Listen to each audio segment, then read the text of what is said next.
सुप्रभात बच्चों, कैसे हैं आप सब। उम्मीद करती हूँ आप सब अच्छे होंगे।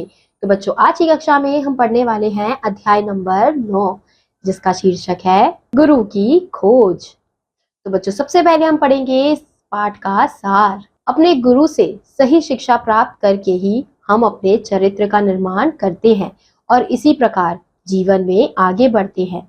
तो बच्चों, यहाँ पे इस अध्याय में हमें क्या बताया जा रहा है कि अगर हम अपने गुरु से सही शिक्षा प्राप्त करते हैं तो हम अपने चरित्र का निर्माण करते हैं और इसी प्रकार से हम जीवन में आगे बढ़ते हैं। तो चलिए अध्याय को शुरू करते हैं।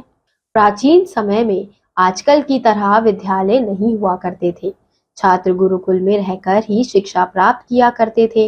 एक बहुत प्रसिद्ध गुरु थे। उनकी ख्याति दूर दूर तक फैली हुई थी। एक दिन गुरुजी अपने आश्रम में उदास बैठे हुए थे।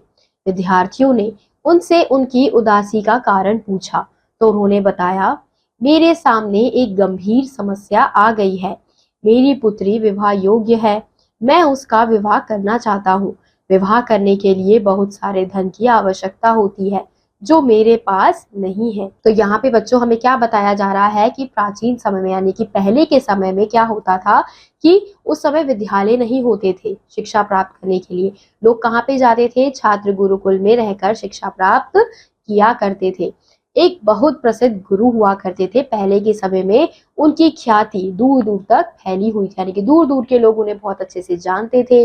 और एक दिन गुरुजी अपने आश्रम में ऐसे ही उदास बैठे हुए थे तो विद्यार्थियों ने आकर उनसे उनकी उदासी का कारण पूछा कि आप उदास क्यों बैठे हैं। फिर उन्होंने क्या कहा कि मेरे सामने एक गंभीर समस्या आ गई है। अब जो मेरी पुत्री है वो विवाह योग्य हो गई है और उसका विवाह करना चाहता हूँ। विवाह करने के लिए बहुत सारे धन की आवश्यकता है, लेकिन मेरे पास इतना धन नहीं है। गुरु जी की समस्या सुनकर कुछ विद्यार्थी जिनके माता पिता धनवान थे बोले, गुरु जी, हम अपने माता पिता से कुछ धन लाकर आपको देंगे।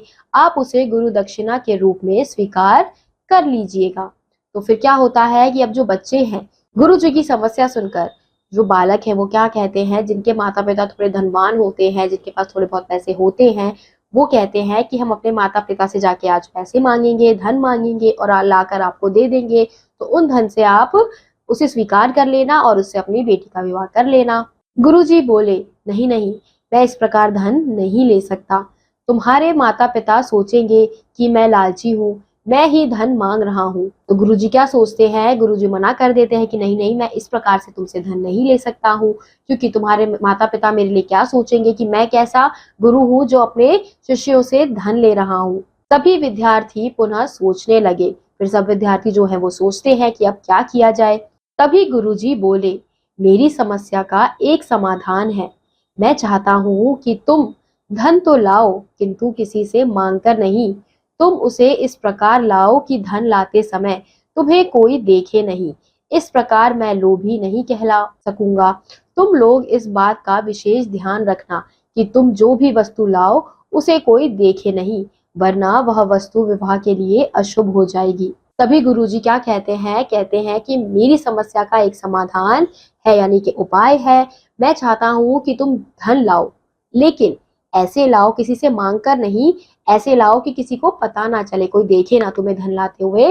तुम ऐसे उस धन को लेकर आओ, क्योंकि तुम अगर किसी को दिखाकर लाओगे तो वो अच्छा नहीं होगा, शुभ नहीं माना जाएगा। लेकिन अगर तुम छुपा कर उस धन को लाओगे तो वो शुभ माना जाएगा। बस ध्यान रखना कि तुम जो धन ला रहे हो वो कोई भी देखने ना पाए, यानी कोई भी वस्तु अगर तुम ला रहे हो तो उसे कोई देखे ना, क्योंकि अगर किसी ने उसे देख लिया तो वो विवाह के लिए क्या हो जाएगी?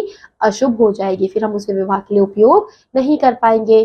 सभी शिष्यों ने अपने गुरु की बात मान ली। उन्होंने गुरु से कहा, हम जो भी लाएंगे इसी प्रकार लाएंगे कि उसे कोई ना देखे। तो सभी शिष्य जो है वो अपने गुरु की बात अच्छे से समझ जाते हैं और उनकी बात मान लेते हैं और कहते हैं कि गुरुजी, हम धन ऐसे ही लेके आएंगे, या फिर कोई भी वस्तु अगर हम लेकर आएंगे तो उसे ऐसे ही लेकर आएंगे कि कोई भी उस वस्तु को या उस धन को देख ना पाए। दूसरे दिन से सभी शिष्य गुरुजी के लिए भिन्न भिन्न प्रकार की वस्तुएं लाने लगे।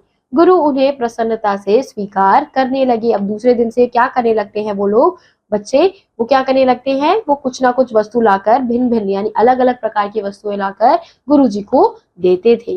यानी कि सबकी नजरों से छुपाकर वो जो भी वस्तु लेकर आते थे वो गुरुजी को देते थे और गुरुजी उसे खुशी से स्वीकार कर लेते थे। कुछ दिनों बाद गुरुजी के पास अपनी पुत्री के विवाह के लिए पर्याप्त धन एवं वस्तुएं एकत्रित हो गई। सभी विद्यार्थियों ने अपने गुरु के लिए कुछ ना कुछ सामग्री लाकर दी थी, किंतु एक विद्यार्थी अभी ऐसा था जिसने गुरु को कुछ भी लाकर नहीं दिया था। अब कुछ ही दिनों में क्या होता है, गुरुजी के पास अपनी पुत्री के विवाह के लिए बहुत सारा धन इकट्ठा हो जाता है, बहुत सारी वस्तुएं इकट्ठी हो जाती हैं। तो सभी विद्यार्थी ने कुछ ना कुछ उन्हें लाकर दिया था, लेकिन एक शिष्य होता है, एक विद्यार्थी होता है जो गुरुजी के पास कुछ भी नहीं लेकर आ पाता है। गुरुजी ने उसे अपने पास बुलाया और पूछा, वत्स, तुमने मुझे अब तक कुछ भी लाकर नहीं दिया, क्या तुम्हारे माता पिता बिल्कुल निर्धन हैं? अब वो जो बालक होता है जिसने कुछ भी लाकर गुरुजी को नहीं दिया होता है, तो गुरुजी उसे अपने पास बुलाते हैं और अपने पास बुलाकर उससे पूछते हैं, क्या वत्स, तुमने अभी तक मुझे कुछ भी लाकर नहीं दिया है? क्या तुम्हारे माँ बाप जो है वो बहुत ज्यादा निर्धन है, उनके पास कुछ भी नहीं है? शिष्य बोला, गुरुवर, मेरे माता पिता धनहीन नहीं है, किंतु मैं कुछ भी नहीं ला सकता। जो शिष्य होता है वो क्या कहता है कि मेरे जो माता पिता हैं वो धनहीन नहीं है, यानी कि ऐसा नहीं है कि उनके पास धन नहीं है, लेकिन मैं कुछ भी लाकर आपको नहीं दे सकता हूँ। तो गुरुजी पूछते हैं, क्यों? क्या तुम अपने गुरु की सेवा नहीं करना चाहते? गुरुजी ने कहा। शिष्य बोला, गुरुजी, आपने कहा था कि जो भी वस्तु तुम लाओ इस प्रकार लाना कि तुम्हें लाते हुए कोई देखे नहीं। मैंने बहुत प्रयास किया, किंतु मुझे कोई ऐसा अवसर ही नहीं मिला जब कोई मुझे ना देख रहा हो। वो जो शिष्य है वो क्या कहता है कि गुरुजी, आपने क्या कहा था? आपने आदेश दिया था कि तुम कोई भी अगर चीज लाओगे तो ऐसे लाना कि कोई तुम्हें वो चीज लाते हुए देखे नहीं। अब मैंने बहुत प्रयास किया, बहुत कोशिश की कि कोई मुझे ना देखे, उस समय मैं वो बस कोई भी वस्तु लेकर आऊं, लेकिन कोई भी ऐसा मुझे अवसर नहीं मिला, कोई भी ऐसा समय मुझे नहीं मिला कि कोई मुझे नहीं देख रहा है। गुरुजी ने कहा, ऐसा नहीं हो सकता, कभी ना कभी तो तुम्हें कोई ऐसा अवसर मिला ही होगा जब तुम्हें कोई ना देख रहा हो, तब कुछ भी ला सकते थे। तो गुरुजी क्या कहते हैं उस बच्चे की बात सुनकर, वो कहते हैं कि ऐसा तो नहीं हो सकता, कभी ना कभी तो ऐसा अवसर तुम्हें मिला होगा, ऐसा समय होगा कि कोई तुम्हें नहीं देख रहा हो, उस समय तो तुम कुछ ना कुछ लाकर तो मुझे दे ही सकते थे। फिर शिष्य बोला, गुरुवर, आप ठीक कहते हैं, जहां मुझे कोई ना देख रहा हो वहां भी ईश्वर तो मुझे देखता ही है, फिर ऐसी वस्तु तो विवाह के लिए अशुभ हो जाती, अतः मैं कुछ भी लाने में असमर्थ रहा। तो शिष्य क्या कहता है कि गुरुवर, आप बिल्कुल ठीक कह रहे हैं, लेकिन जहां पे लोग मुझे नहीं देख रहे हैं वहां पे ईश्वर तो यानी भगवान तो मुझे देख ही रहा है। और आपने क्या कहा था कि अगर कोई भी अगर आपको वो वस्तु लाते हुए देखेगा तो वो विवाह के लिए अशुभ हो जाएगी। तो अगर भगवान मुझे वो चीज लाते हुए आपके पास देख रहा है तो वो तो अशुभ हो जाती, तो इस वजह से मैं कुछ भी लाने के लिए आपके पास असमर्थ था। गुरुजी ने उसे हृदय से लगा लिया और कहा, तू ही मेरा सच्चा शिष्य है, तूने गलत कार्य नहीं किया।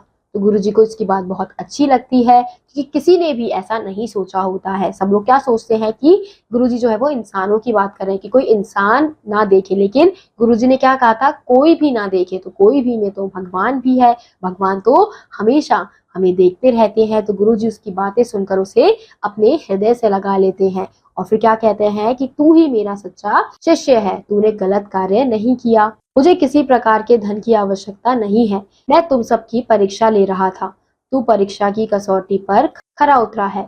मुझे अपनी पुत्री के विवाह के लिए धन की नहीं, एक योग्य एवं गुणवान युवक की तलाश थी, वह मुझे मिल गया है।